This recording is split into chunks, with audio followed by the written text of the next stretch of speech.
એક નાનકડી એવી વાત મારે કરવી છે આપને.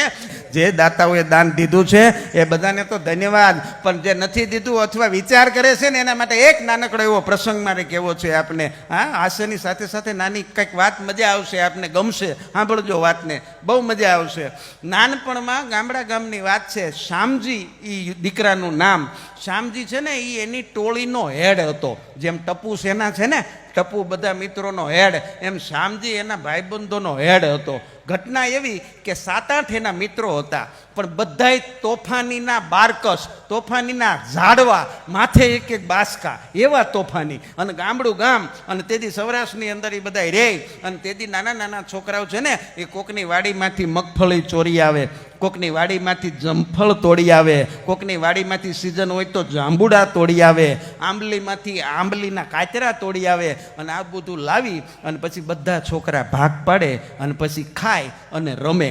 હવે સાંભળજો આ વાતનો સાર, હવે સાંભળજો.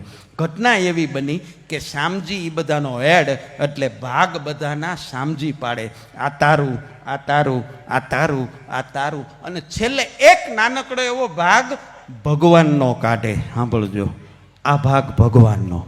એ બધાને એવી શ્રદ્ધા હતી. અને સાહેબ, શ્રદ્ધાનો જ્યાં હોય વિષય, ત્યાં પુરાવાની કશી જરૂર નથી. એ ભગવાનના ભાગની એક ઢગલી મૂકી દે. એ ભાઈબંધોની હારે એક ભાઈબંધ એનો એવો હતો કે પગે અપંગ હતો, એને રમાડે નહીં આ લોકો, હારે રાખે ખરા, ભાગ ખાઈ જાય, હવે રમવા માંડે. ધીરે ધીરે ધીરે ધીરે ધીરે કરતા બધા મોટા થયા. શ્યામજી શહેરમાં ગયો. શહેરમાં જઈને ભગવાનની કૃપાથી ખૂબ મહેનતથી નીતિથી કમાણો, અને ખૂબ કમાણા પછી જીવનમાંથી એ નાનપણની એક આદત એની છૂટી ગઈ. એક આદત એ ભૂલી ગયો. શું? કે ભગવાનનો ભાગ કાઢતા ભૂલી ગયો સાહેબ. અને ભગવાનનો ભાગ કાઢતા જેદી શ્યામજી ભૂલ્યો ને, તેથી એના છોકરાઓએ ધીરે ધીરે શ્યામજી પાસેથી બધોય વ્યવહાર, બધોય ધંધો કબજે લઈ લીધો. અને ધીરે ધીરે ઘરમાં ને ઘરમાં શ્યામજીની અવગણના મંડી થવા. અને ધીરે ધીરે ધીરે ધીરે કરતાં એક સમય એવો આવ્યો કે શ્યામજી છોકરાઓની ઉપર ઓશિયાળું જીવન જીવતો થઈ ગયો. એને રોટલાનો મોહતાજ બનાવી દીધો. એ શ્યામજીએ નક્કી કર્યું કે હવે મારે અહીંયા રહેવું નથી. એ પોતાના ગામડે વયો ગયો. અને એ સમયે એની પત્નીનું પણ અવસાન થઈ ગયું. શ્યામજી એકલો થઈ ગયો. અને હવે ગામડે રહેલો શ્યામજી હાથે રોટલા ઘડીને ખાય છે. અને એમાંય પાછો એક દિવસ એવો આવ્યો કે શ્યામજી પોતે બીમાર પડ્યો. શરીર સાથ આપતું બંધ થઈ ગયું. અને ખાટલાની અંદર પડ્યો પડ્યો વિચાર કરે છે કે એવા તો મેં હું પાપ કર્યા છે કે આજ હું એક રોટલાનો પણ મોહતાજ થઈ ગયો છું. અને એ વખતે હજી ખાધું નથી, શરીરમાં તાવ ભર્યો છે.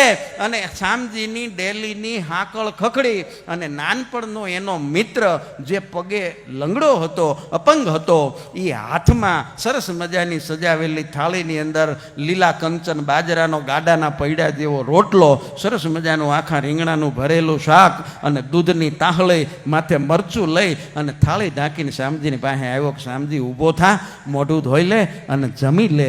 શ્યામજી ઊભો થયો. ઓહો, આ તો મારો નાનપણનો ભાઈબંધ છે. પછી બે મિત્રોએ વાત કરી કે શ્યામજી, મને ખબર પડી ગામના ચોરે વાત થતી હતી કે શ્યામજી શહેરમાંથી ગામડે વયો આવ્યો છે, જાતે રોટલા બનાવીને ખાય છે ને બીમાર છે, રોટલા નથી બનાવી શકતો. એટલે સાંભળ, હું તારા હાટું આ ખાવાનું લઈ આવ્યો છું. અને શું કામ લઈ આવ્યો છું એ સાંભળ. કે આપણે જ્યારે નાના હતા ને ત્યારે બધા ભાઈબંધો હાટું તમે ભાગની ઢગલી કરતા. એમાં આંબલી હોય, એમાં જામફળ હોય, એમાં બોર હોય, એમાં આંબલીના કાચરા હોય, એ બધું તમે નોખી નોખી ઢગલી કરતા ને એમાં એક ઢગલી તમે ભગવાનનો ભાગ કાઢતા. હું પગે અપંગ હતો, તમે મને રમાડતા નહીં, આ ભાગ મૂકી અને તમે રમવા વયા જતા. પછી જે ભગવાનનો ભાગ હતો ને એ હું પોતે ખાઈ જતો હતો. તમે આવો તો આમાં બોરના ઠળિયા પડ્યા હોય, જાંબુના ઠળિયા પડ્યા હોય, તમને એમ કે ભગવાન આવી અને એનો ભાગ ખાઈ ગયા હશે. ભગવાન તો કોઈ દી નથી આવ્યા, હું તમારો ભાગ ખાઈ જતો હતો. પણ હવે સાંભળ, એનું ઋણ ચૂકવવાનો અવસર આવી ગયો છે.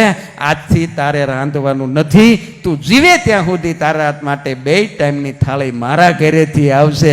અને સાહેબ, શ્યામજીની આંખમાં લી આહુડા વૈયા ગયા કે ભગવાનનો જો ભાગ કાઢેલો હોય ને તો કોઈને કોઈ સ્વરૂપે સાહેબ ભગવાન પાછો દેવા આવે ને આવે. એને આવવું પડે સાહેબ.